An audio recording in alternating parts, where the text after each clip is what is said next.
Hey, this is Alex, and today I want to share with you a few drills and warm-ups that help with the crawl.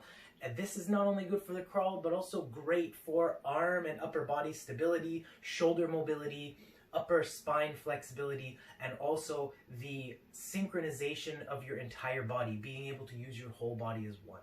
So let's get into it. First, we're going to get into our foot-hand crawl position. If you want a little more detail about this, there's a really good tutorial that I will share with you in the details in the link below, so check the description and you'll see that.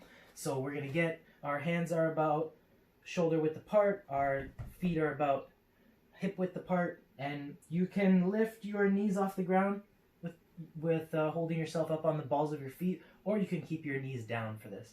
But what we're going to be doing here is just leaning, reaching forward, and reaching backwards. This is very simple,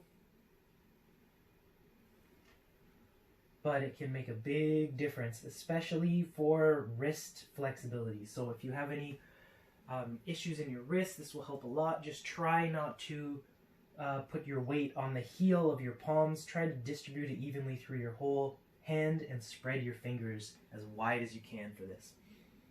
So you're trying to make a really wide point of support with each of your hands to complete a very nice supportive base.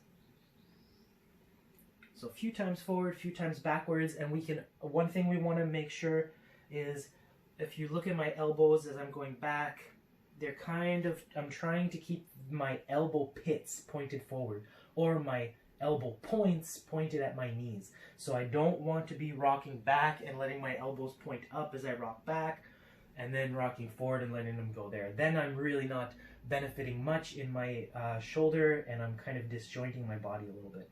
So being able to maintain that shoulder position through that movement, unless you are specifically trying to do something else.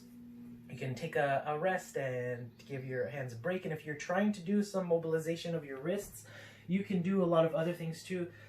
The one that I'll recommend is doing the same thing with the fingers pointed towards your knees. If that's too intense, you can try your fingers pointing out, but just pointing your fingers in different directions can give you a little bit of different stimulation for this as far as your forearms and hands go. But once you get into these funky hand positions, you're not going to be able to think so much about pointing your elbows backwards. The next thing we're going to look at is shifting side to side. So shifting side to side is a little bit more complicated because there's two things happening. My ribs are reaching to the side, and in order to let that happen, my head and my butt are going in the opposite direction. So I'm shifting to the left, but my head and my butt are reaching to the right, and that lets my left side of my ribs reach as far as possible. So I'm really trying to touch my ribs, almost the visual of touching my ribs to the wall. Again, you can do either of these on the balls of your feet, which is going to be a little bit more engaging in the shoulders, or you can do it on your knees, which is going to distribute the weight a little bit more and be a little bit easier on the upper body. So depending on what you want to focus on, depending on what your state is at the moment, you can choose either of those variations. Next, we're going to do rotation. So still keeping the hands firmly on the ground, and what we're doing is shifting the weight to one side, but unlike before when we were bringing our head and butt to the opposite side, for rotation we bring our butt and our head to the same side. So I'm trying to look over my shoulder at my butt and shift, and you're turning to the same side that you're shifting. And you'll feel, if you're going to the left, you'll feel your left hand and left knee or left foot get heavier and the right side get lighter, and vice versa if you're going to the right. If you feel, especially in all of these, but especially in the rotation, if you feel like rotating in one direction is easier and there's some stiffness or tension in the other direction, instead of going back and forth, do all of your repetitions on the easier side first and then do the more restricted side, and you'll likely loosen up the more restricted side a little bit by doing the easier side first. So those are the three things that I would recommend for really kind of warming up and getting used to static movement in the crawl. And the one progression that I would like to offer you today is a continuation of that reaching exercise.